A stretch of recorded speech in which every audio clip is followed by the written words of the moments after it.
great to see everybody. This is a briefing, so we can talk a little bit about what's going on the council's agenda and some of the issues that you may be interested on. I'll do my best to respond to questions, etc. I do want to welcome Vice President Katz, who is here as well, so he can also chime in because he knows everything there is to know. So I'm going to start with some land use issues. On Thursday, the council took a public hearing to the community on the Veirs Mill corridor master plan. We decided to take our public hearing to Holiday Park Senior Center, recognizing that this is a plan very much of importance to that community, and understanding that just about 40% of the people that live across that corridor are Latino, and a lot more are folks of color, low-income people. So we decided to do this. It was extraordinary. We had about 80 people that attended, and 36 who testified on the plan, many who testified in Spanish and spoke about some of the salient issues regarding that particular corridor.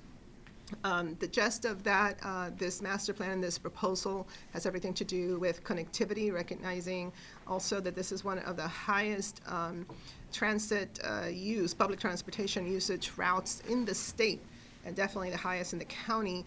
But obviously, when you look at that particular corridor, you see how it is just not conducive for pedestrian and or for issues around connectivity. Also, it's a plan that seeks to preserve most of the existing market affordable housing. There are a couple of proposals to upzone two properties, I believe, but most of it preserves the existing market affordable housing. There are two proposals for what's called the missing middle, to take advantage of perhaps townhouses and things of that nature. Pedestrian safety was, of course, a top priority. The folks that came to testify, we in Montgomery County are experiencing, I think, a real challenge with pedestrian issues, pedestrian safety. We know that up until now there have been 40 pedestrian accidents, and one of them fatal, and that is a real concern. So there was a lot of interest in making sure that we would pretty much hurry up, if you will, fast track some of those proposals and recommendations in the plan that have to do with addressing some of these pedestrian safety issues. And so I will be working with my colleagues to see whether we can have a transportation and environment session to identify what are those immediate things that we should right now start pursuing aggressively as identified in the plan. Of course, this master plan will go through the usual process with the Planning, Housing, and Economic Development Committee sessions, and then back to the County Council. So I want to say that the planning staff and the planning board did a really excellent job with this particular plan, and I think everybody was very was very pleased with how it really did fit with what the community was requesting and what they're asking for. I also want to remind all of you that, yes, we have quite a number of important appointments coming up. The Inspector General appointment is one that we are now working through that process. First, we have to basically recruit and appoint a 3 to 5 member nominating panel. We have extended the deadline for application for that panel to Friday, February 15th at 5 p.m. And so if you want to spread the word, please do. Members of the panel must not be employed by the county or any independent county agencies. And our hope is that the audit committee will be interviewing the nominees for the IG nominating panel on February 28th. And ultimately, we would like to have a new Inspector General confirmed before the council's August recess, which is when our current Inspector General, Mr. Blansett, said that he plans to retire. We also have the police chief, Tom Manger, retirement, and it's extraordinary. I mean, he has been here in the county for 15 years as chief, and has had an amazing career, 42 years of policing, and I think we can all agree that he has really represented the county very well, and communities all across the county have been very grateful for his efforts to make the county safer. but it's going to be definitely a tough thing to do, but we're going to have to quickly, as soon as the executive sends over his nominee, make sure that we go through the process quickly, because this is a very important appointment for this administration and, of course, for the county. Also, we will be, in terms of speaking about the administration, the Elrich administration, there are a number of appointees that he has sent over, and we will be on the 26th holding interviews and likely vote on an assistant CAO, Adriana Hochberg, and procurement director, Ash Shetty. Obviously, very important positions in his administration. On the 28th, we will hold interviews and likely vote on two more, assistant CAO, Alfred Jerome Fletcher, and Caroline Sturgis as well. And what we're trying to do here on the council is be deliberative, obviously, but at the same time, make sure that we are prioritizing scheduling these particular interviews and appointments, given that they're very critical and key to the administration, and there's just so many outstanding issues that we want to make sure the executive does have his people in place in order to continue a smooth transition. Another important area is going to be two appointments for the planning board. And the applications, we expect that will start at the end of this month, the open application process, and the appointment should be in the summer. And that would be for Chair Casey Anderson, who's eligible for another final term, and also for Planning Board member Norman Dreyfus, who will be completing his second and last term. So those will be important appointments. And obviously, it's interesting to point out that as the county is going through all this transition on so many levels, that we want to ensure that there's a smooth transition in these areas as well. So tomorrow on the agenda, we have a vote on the spending affordability guidelines for the FY20 operating budget. And this is a time when we basically affirm what our guidelines will be. And the one, I guess, practical issue around this is that depending on what we adopt, that dictates how many votes it will require to pass the budget. The Government Operations Committee, which I chair, has set the guidelines, and we continue to be mindful of fiscal restraints because we understand that it is this year in particular, we want to hold the line and be conservative in our approach. We have decided that we set the ceiling of property tax revenue at the charter limit. We also set the ceiling on the aggregate operating budget at about 1.4% increase from FY19's aggregate operating budget. We also made sure that we allocated this aggregate operating budget to fund the debt service, PAYGO, CIP program current revenue, retiree health pre-funding at policy levels that we have agreed to. Also, we are setting these guidelines at maintenance of effort levels for MCPS and the college. And for the county government and the Park and Planning, the Parks Commission, we are setting those guidelines at FY19 levels. And also we have to set the community grants level, and we decided that target that it will be $12.2 million. Our goal is that we do a 50-50 split with the executive. But this is an exercise that we have to go through. And again, the idea is to make sure that we have some parameters as we're going into our work on the operating budget, which will start on March 15th. I think those are some of the major issues. We do have a bill regarding Councilmember Hucker introduced, and the entire council co-sponsor regarding lead in drinking water at the Montgomery County Public Schools. And that really is for us to follow, instead of the standard of 20 parts per billion, that we would then set that at 5 parts per billion. Obviously, we will engage in a robust process with this bill, especially making sure that we are in constant communication with the school system to see how that can be implemented. But it is a public health issue that we take very seriously, and we would like to address. And so I think that bill is one that was received quite well by the council. Let's see. Other than that, I think We are also being proactive in terms of a possible shutdown. We are, of course, not predicting what could occur. I know I had a breakfast with Congressman Trone this morning, who indicated that, of course, they're working very hard to ensure that this doesn't happen, but ultimately, of course, it'll be up to the president. And with that, one of the things that last time we wanted to address was this issue of free ride-on for federal employees during a furlough or shutdown. We are going to be adopting a resolution to facilitate that, because it's something that has to be approved by the council. And we want to make sure that that is in place in case it's needed. Also, as you know, there is a portal with resources that everybody quickly put together last time, and I think is very comprehensive. And I know our nonprofit organizations and community partners stand ready in case we need to address this issue. It remains, for us, one outstanding issue, of course, is this notion of understanding how much of an impact it has had on the county and the potential impact of another shutdown, especially when it comes to federal contractors, which, of course, that would disproportionately affect us.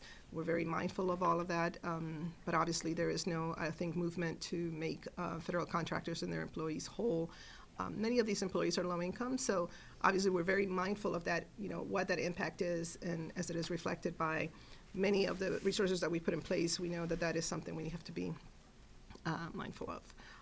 So with that, I think that's kind of like a roundup, and I'm glad to answer any questions you might have. Yes. There was a letter that you probably received from the Bethesda Urban Partnership requesting a number of infrastructure improvements like speed cameras and safety improvements in preparation for the Marriott construction, thinking about pedestrian safety and increased vehicle traffic. Do you have any reaction to that? What I can tell you is that we have, I think, a number of high priority areas in need throughout the county, one of which is, of course, Bethesda. And this is why I think that it's going to be critical that we hold a special session to understand what are some of the immediate things that we can address, and what are some of the intermediate and long term. It is important for us to have that conversation. I think everybody on the council is very concerned and aware that this is almost one of those things where you have to have this constant coordination with state highway administration, but there's no doubt that ultimately these are our constituents, and we need to do whatever we can to quickly move ahead with some of the immediate relief. So all I can tell you is that, yes, it's on our radar, and I'm sure that we will be working towards that. Do you know when the special session will be? I have to have that conversation with the chairman of that committee, but I think especially coming out of the Veirs Mill corridor master plan hearing, as well as some of these kinds of communication, there is no doubt that just kind of waiting for our usual process may not be enough, and therefore we need to act sooner than later. And it will have, of course, fiscal implication, which is why it's going to be important to examine this very closely. On that issue, do you have any indication of, often they roll out education efforts when these things happen, and pedestrians are told, be more careful, wear brighter clothes. Mm-hmm. People have been hit wearing these high-vis vests, so that doesn't seem to be the answer. What can be done? I mean, again, Montgomery County has been trying to tackle this for years, and you still, on traffic safety, you still have people who do the passing stopped school buses, mm-hmm. despite mm-hmm. hefty fines. Mm-hmm. Do you have any ideas on what should be done to really drive this home? I think it's a combination of factors. I don't think we can just isolate one particular solution, and that's what we have heard every time we have committee sessions on this. Police officers will tell us that there seems to be a lot of distracted drivers, and that raises these types of incidents. We've also been told that you cannot expect just to tell people, well, cross here, don't cross there. You may have some communities where people have created their own paths because that is the path that is closest to public transportation, for example, a bus stop or something like that. So I think it's a notion that we need to, number one, acknowledge that we have density in some areas of the county that has just naturally occurred. And when those corridors and when those, streets, et cetera, avenues were designed, they were not designed for that type of density necessarily, so we need to go back and see how do we facilitate that. I do believe that public education is important, both for drivers and for pedestrians, just to kind of continually, keep that in everybody's minds. I see it with the bus, the bus stops, the school buses, and whenever they stop to pick up children, I do see how some people, some stop at the very last minute, but I've seen an increased awareness in that area as well. So that's why public education, I think, is important as well. Now, again, because so many of these highly trafficked areas are state highways, I think our last conversation with the State Highway Administration was a very positive one. I think they recognized that we cannot do business as usual, where, you had to literally continue to communicate with them and beg and plea and beg and plea. I think they recognize that there are some things we need to move much faster through. I'll give you an example. In this particular Veirs Mill Corridor Master Plan, there is the Matthew Hansen path, trail crossing where we had 2 fatalities. We worked so hard to get a hawk signal installed, but our planning board is saying that the data that they looked at is showing that that's not going to be enough. It's just not enough. We need a full traffic light there. So these are the type of things that we can begin to, advocate very quickly and figure out how we can get as soon as possible. But it is definitely, I think, a multi-tiered approach and a comprehensive approach, if anything. I'll go to Doug and then to you. Have you gotten any reaction to your request to change the name of Lee Middle School, and have you heard from the Lee family? I'm actually going to be meeting with a member from the Lee family tomorrow. I haven't received any official response from the school system yet, but I do know that many of the parents who were the ones who requested this in the first place have been pleased with the opportunity to rename the school once it opens after the remodeling process in 2021, and really see this as a part of a larger, I think, effort in the county to address issues of equity and issues of disparities, and really recognizing who the county is today and moving forward. So in that sense, it has been positive. Has there been any accounting of the impact of the shutdown on Montgomery County specifically, and taking into account picking up the fees for Yeah, so, yes, 172,000 workers impacted, and I think the last calculation that was made was $778 million every 2 weeks in lost wages. And so I know our folks in finance are still trying to process what that, will mean for us.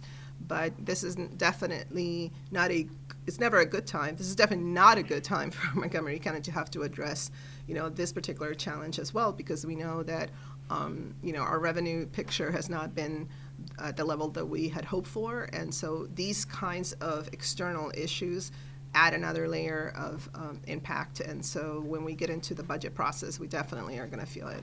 Speaking of revenue, is part of the pedestrian safety plan at all of your corridor installing speed cameras and, I know in several areas, just coming up here from 270, when it says photo enforced, that really slows me down from going at maybe 60 miles an hour on 270 to coming up here and having to do 35. I mean, is that part of the plan that you think that might deter people from going faster? I think is one tool. A lot of what's included in this plan has to do with narrowing the lanes on Veirs Mill in order to slow traffic. Also, remember, we will be pursuing a BRT line there.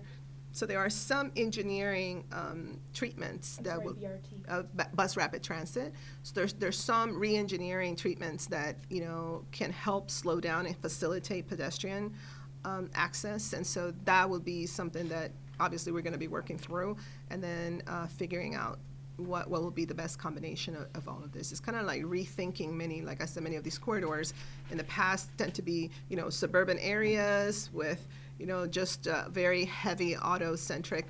Now you look at it and you realize how many people use public transportation, how many people, bike. I mean, it's just really changed quite a bit. So we need to adapt to that. Yes. And with those, you mentioned that there are places where people naturally cross because maybe their bus lets them off here and their workplace is over there. Mm-hmm. are you finding that the designers are flexible and willing to look at that and say, oh, okay, yeah, maybe we should re-engineer that? Yeah, as a matter of fact, the county council took a bus tour with the planning staff and members of the planning board. And interestingly enough, we stopped in a particular spot in order to see some of these issues, and there was somebody, walking through this naturally sort of made, path. And they pointed to that, and they said, we didn't stage it. It was just somebody probably trying to get to the bus. But yeah, I mean, that's pretty much what they're looking at is we need to follow also the behavior of residents, and instead of thinking that somehow this particular stop or this crosswalk is where it should be, let's see what is the behavior. Very concerning when you look at, as you get closer to Einstein High School, et cetera, to see students trying to navigate, crossing Veirs Mill Road and just, sprinting along because there is no real safe crosswalk. So there's no doubt that I think this corridor is a key example of an opportunity to redesign it and make it more pedestrian, friendly. Totally different topic. Yeah. Governor Hogan has said that he will oppose any efforts to change the start of the school year till after Labor Day. He said that should any jurisdiction be foolish enough to change the calendar, that he would push a law that would require a referendum in that county. Have there been discussions here in the county about changing? What's the sense? And I can tell you as a former member of the Board of Education that this is one of those areas where it's just very upsetting that, the governor would try to dictate to local jurisdictions how to run their schools. The reality is that as it is, the school calendar is very tight. There's just so much pent-up demand. I mean, you hear parents saying, how come there's no, you don't have, longer recess? How come you don't have opportunities for other extracurricular enrichment activities? And the reality is that you have very specific requirements for how many hours, how many days, students are supposed to be in class. And it also does not recognize that in a county like ours, I know that there's this perception that everybody is very wealthy. You have a lot of, families that are low income who really cannot afford it. It's a luxury to say, hey, go ahead and just, start after Labor Day. So it's unfortunate that the governor has taken this position. Our tradition has always been that, local jurisdictions know best, and they should be heard when it comes to things like calendar. So, just have to express my disappointment. Okay. Yes. Back there first. Back to the letter, can you provide a little background as to when you were crafting it, who you spoke to prior to crafting that letter, and who was part of your support group in changing the name of the school? So a little bit of background, of course, is that, the county council has, in partnership with the executive, we kicked off the year with a 2-day training with top leadership of the county, for about 40-plus folks, who came together with a national organization called Racial Equity Institute to really set the stage for the work that we're embarking this year to pass a racial equity piece of legislation here in the county. So that's the context. And so we will be working on this all year and then get to a point in the fall to pass a piece of legislation that then will require that a lot of what we do, whether it's legislation or budget appropriations, is seen through this lens, because we have disparities and inequities that have to continue to persist in the county. And so that is the backdrop. And because of that, I think probably it sparked a lot of interest in that community from parents that felt strongly that, here in Montgomery County, we have so many conversations about land use decisions and about disparities in certain parts of the county.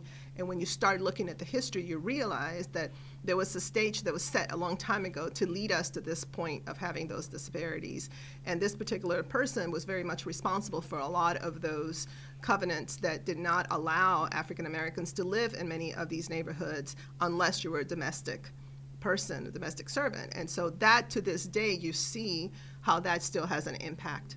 And parents felt that because the school is finally going to be renovated, it was built in 1966 and never renovated, finally is going to be renovated, that when it opens, it would be a good time to rename it after somebody that perhaps has worked towards, inclusion, justice, and things of that nature, because over 95% of the students in that school are children of color. And so this was the impetus of folks, reaching out to me saying, oh, it's so great that you guys are embarking in this racial equity work this year, but how about taking a look at some of the public facilities, including schools, and what message does it send many of those children when they walk in, that this is who they're basically honoring and celebrating. And so that was the impetus in the background regarding this. Now it's up to the school board, obviously, to decide that they're going to engage. But it just seems like a good opportunity, given that the school will be reopened, once the renovation is finished. In terms of the budget process, I know that there was a presentation in the Transportation Committee last week on salt distribution. Will there be any rethinking about the snow removal budget? I know we've had several inches of snow this year, and the county spent like $40 million a couple of years ago. Do you think that'll be rethought at all? Well, first, that would be something that the executive would have to take a look first. You're right. I mean, in the past, there were times when, County Executive Leggett would just try to project how much it was, and he always had that great story about how, he used to love snow, except that when he became executive, he realized that for every inch, I think it was $1 million, and then he just saw dollar signs falling. It is so true. So I think it's going to really be up to Executive Elridge to see what kind of projections, or, how is he going to address this whole issue of trying to guess what the weather might bring. But it is an important issue, because if you have unusually, active winters, then you end up having to figure out how to address that. But I would say that I would wait for him to see he's gonna send over and what the levels would be going forward. Okay. All right. Anything else? All right, Thank you so much, everybody.